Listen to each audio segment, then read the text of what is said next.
Hi guys! First time ko pong pupunta sa Zamboanga, kaya excited ako. Hindi ko first time sumakay ng eroplano ha, pero gustong gusto ko talagang doon umupo sa may bintana ng eroplano para makita ko yung buong Pilipinas. Pati ho ang ula, pero ang tunay ho ay sadyang ako'y takot na takot pa din sumasakay ng eroplano. Andinin na ho kami sa Zamboanga at kita nyo naman fresh na fresh ako. At syempre yan ang trademark ng Zamboanga. Inang, ako'y nalungkot. Akala ko naman ay marami susundo sa akin. Ay, iisa pala. Nasaan ang Diyosa Poco Fans Club? Ang Diyosa Natik? Ang Diyosa Worldwide? Ano ba yan? Akala ko naman ako ay sikat sa Zamboanga. Baka naman mamaya ay walang manood ng show namin. Pagbaba pala ang namin, pinakain agad kami ni Sir Paulo. At talaga namang binusog kami na masasarap na pagkain din sa Zamboanga. Abay, in fairness naman sa pagkain, masarap ha. Dahil libre. Oh, wag nang magsana all. Magtrabaho din pag may time. Pagkatapos namin kumain ay may pinuntahan na naman kami. Diyos ko po. Dahil ako nga ho ay nasa Zamboanga, kaya ipapatikim nila sa akin ang pinakamasarap na kapidine. Ang pangalan ho ng coffee shop na ari ay 58th Street. Very Instagrammable ang kanilang coffee shop ha. At yung kanilang store, sobrang aesthetic at relaxing. Ay bakit parang gutom pa si Maki Lucino? Aba, magpakin mo nga naman. Ay kagagwapo ng mga service crew ni Kuya. Ang sarap sa mata ng iced coffee na are. Abay, sadyang tunay. At talaga naman napakasarap na rin. Abay, masarap din ang kape ng mga are ha. Yung Spanish ang flavor. Ako hindi rin mahilig sa milk tea o kung ano man ang tawag din eh. Pero nang matikman ko are, ang pagkasarap-sarap naman sadya. Sa ngayong panahon natin na tag-init, ang sarap pala nito. Ala, dalawa. Ubusin niya ngayon. Hindi pala ito yung order ko. Ito pala talaga yung order. Kunin na muna, hanggat di ka nagtatae ha. Nangialam ako. So kayo na to. May show ho kami din sa Zamboanga, kaya isinabay na rin namin ang travel at food vlog namin. Oh my! Wow! Ang taray! Food and travel vlogger. Uy, ang sarap. Wow, ay, Diyos, ang sarap. Siyempre, kailangan niyo yung mga Starbucks. Hindi ko na na-expect. Pwede naman na yun. At syempre, ang babait din ng kanilang mga staff. At ang mga pastries nila, sobrang sweet. Pero hindi ka magkaka-diabetes. Syempre naman, puri-papuri ang maririnig nyo sa akin din eh. Baka hindi ako makabalik ng buhay sa amin ha. Hello! Winalcome niya ako dito sa Zamboanga. Napapanood niya ako. Manunood ako sa bukas. Salamat! Bago ho kami bumalik sa aming hotel ay ipinasyal muna kami ni Boss Paulo din sa Baywalk ng Zamboanga. Parang sumisikip ang dilim ko. Ating nakikita ko na magkatabi kayo. Kahit hindi naman... Parang mali yung tono ko. Ang daming Muslim dito at ang gaganda nila ha. Hi, hello. Siya po si Boss Paulo. Siya po ang nagdala sa amin din eh. Na-college pa daw siya. Pinapanood na ako. Kainamang tanda ko na, boss. May kapo, wala namang kapo yung kanta. Ang hina naman. It's not the word I want to hear from you. Tama yung kanta eh. Ay, kurado. Ay nako, ayaw pumayag ni Boss Paulo at ng kanyang pamilya na hindi kami kakain bago matulog. Eh sa totoo lamang ho, kami ay busog na ho. Nakaredy na raw sa jaring mga pagkaing are at bawal ho tumanggi. Dahil proud ho sila na ipakain sa amin ang kanilang masasarap na mga delicacies. Wow, delicacies! At syempre, habang piniprepared ho ang pagkain, ay umakyat muna ako sa taas para tingnan ang kanilang balcony. Balcony ka nga ang tawag din. At syempre, ako ay natuwa dahil sa kanilang mga magagandang likha. So, goodbye. Oh my God. What's that? Oh my God! Kala mo ako yung babae. Grabe ang dami.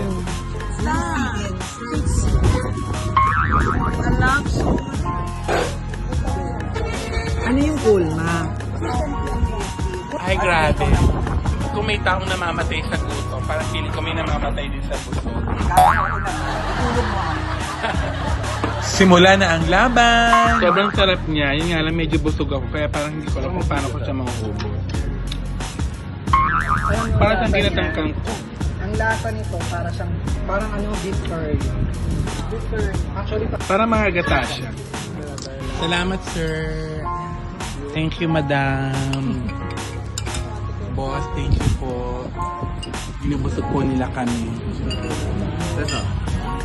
Pagkatapos mabusog, ay dumiretso na kami sa aming pag-i-stayan din sa El Meridian Hotel. Napakaganda at napakasosyal.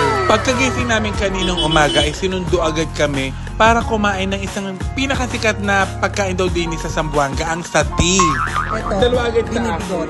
Areho ang masarap kapag kami mga provincial show kami. May trabaho ka na, nakakapagbakasyon ka pa. Ano ba ang sati? Pagkain o yung dessert? Meal ba siya? Ice na parang puto. Ang sarap din pala mag-explore ng mga pagkain ng ibang lugar. Sino nagluto nito? Parang luto to nung nawawala akong alam. Paano ka nagkaakyat? Ay, masarap. Delitary eh. Alam mo masarap. Parang manamit-namit na ano. Sweet and spicy yung lahat. Ay, masarap guys. Ito yung sati dito sa Zamboanga. Kaya parang nag-expert kain. Parang lahat ng pare. Pero hindi siya overload. Wala ka siyang pare. Iba pala talaga ang mga pagkain sa probinsya, ano? At sa tunay lamang, nga ngayon ko ari natikban ang mga ganong klaseng pagkain. Sobrang sikat daw ng pagkain na aridini at sadya naman daw pinagkakaguluhan. Anong tawag dito? Chuwala. Chuwala. Chuwala. Chuwala. Ang dami palang pagkain hindi ko pa pala natitikman. Ay, parang ito yung masarap. Yan ang masarap. Mas masarap. Yan ang masarap. Spanish bread. Yung nilagyan ng ano. Pagkatapos namin kumain, nag-request ako kay Boss Paulo na baka may mapupuntahan kaming simbahan. Alam nyo naman ako, kapag kami napupuntahan isang probinsya o isang lugar, gusto ko may nakikita akong simbahan nila. At talaga namang sulit ang mga dinaanan namin dahil ipinakita sa amin yung mga lugar na minsan ay pinag-alam nyo na, pero sa totoo lamang ho, napakatahimik ho dito. Paano guys, sabi nila kapag daw ikaw ay nasa Zamboanga ay magulo daw at nakakatakot, pero sa totoo lang ho ay hindi ho. Napaka-peaceful ho dito. At ako na ho ang magpapatunay. Yung mga taong nakakasalubong ko dito, lagi silang nakangiti. Tuwang-tuwa nga ako sa pinuntahan naming are. Dahil parang feeling ko ako ay nasa Italy.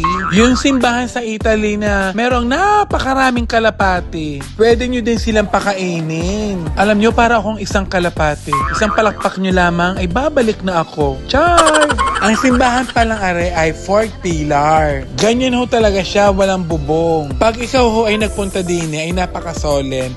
Gawa ng napaka-discipline ng mga tao. Discipline in a way na hindi maiingay ang mga tao, tapos malinis, walang kalat. At sa tunay ho, parang ako lang ho ang maingay din eh. Kaya pasensya na po kayo, nagbablog lang. Lord, sana po mawala na ang shadow ban ko. At syempre, amazed na amazed ako sa mga bricks. Napaka-historical.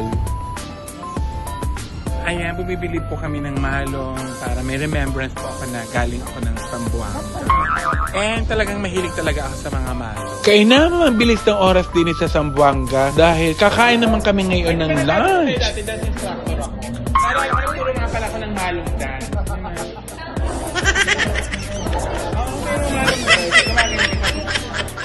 Pero ano ko lang yung mga malong. Nagdadance, kala ko paano inahin yung malong. Parang di ba may malong dance? Nagturo ba ka ng...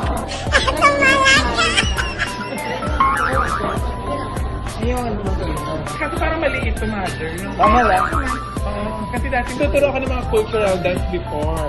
Ngayon na culture shock na. Ngayon culture shock. Ano yung koratsa? Ang koratsa ang isa sa mga pinakasikat na pagkain din sa Zamboanga.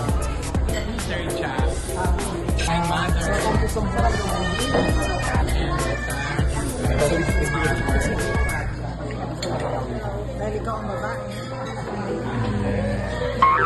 Let's eat. Naandini din daw sa Zamboanga ang mga pinakamalalaking crab. Hindi lang malaking crabs, kundi napaka-linamnam na crab. Ang problema lang talaga ay ang pagkakahirap kainin ng crabs na rin. Pagkatapos kumain ay diretsyo naman kami para mag-sound check. Sound check daw o sound check? Whatever.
Pagkatapos namin mag-sound check, ayan, nag-makeup na kami.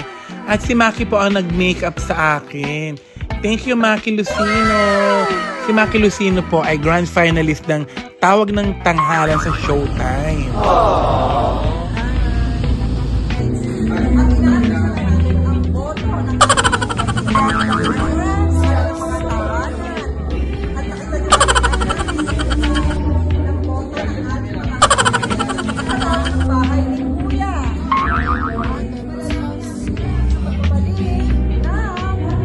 Pinoy Big Brother, Gen 11.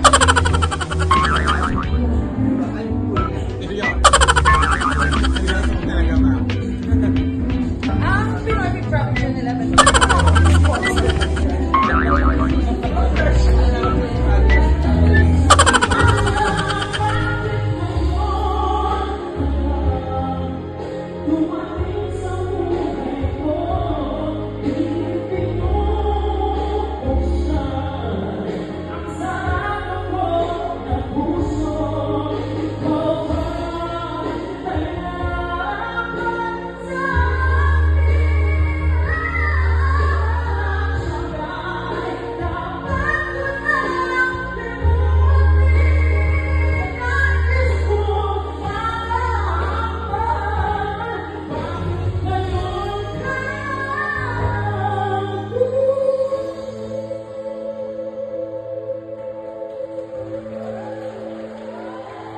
At yun na nga, the end is near, the final curtain.